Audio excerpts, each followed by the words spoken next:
Hello students, তোমাদের জন্য আজকে একটা নৌ মহড়া নিয়ে আমি এসে গেছি। দেখো, আফ্রিকার 10টা দেশের সঙ্গে কিন্তু ভারতের হতে চলেছে একটি নব মহড়া, যেটিতে চীনের অস্বস্তি বাড়তে পারে। কেন? কারণ আফ্রিকার সঙ্গে আফ্রিকার যে সমস্ত অর্থনৈতিক এবং বাণিজ্যিক ক্ষেত্র রয়েছে তার সঙ্গে কিন্তু চীনের একটা যোগদান রয়েছে।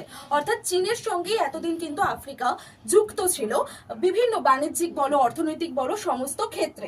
তো সেখানে যদি আফ্রিকার 10টা দেশের সঙ্গে ভারত একটি নৌমহড়া চালায়, তাহলে আফ্রিকা আর ভারতের মধ্যে একটা সাম্প্রতিক সম্বন্ধ তৈরি হবে, তাতে চীনের অস্বস্তি বাড়তে পারে। এবং এই প্রতিযোগিতায় এতদিন ধরে কিন্তু চীন অবশ্যই পিছিয়ে ছিল, কারণ সেখানে এগিয়ে ছিল ইউএসএ এবং ভারত। তো সেক্ষেত্রে চীনের একটা মাথায় প্রশ্ন চিহ্ন পড়ে গেছে।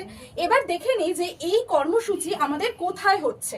এই কর্মসূচি হচ্ছে আমাদের ভারত মহাসাগরে আইকেম নামের ওই নৌ মহড়ার আয়োজন করা হবে। তো তোমাদের স্টুডেন্টস এই ইনফরমেশন কেমন লাগলো সেটা জানিও।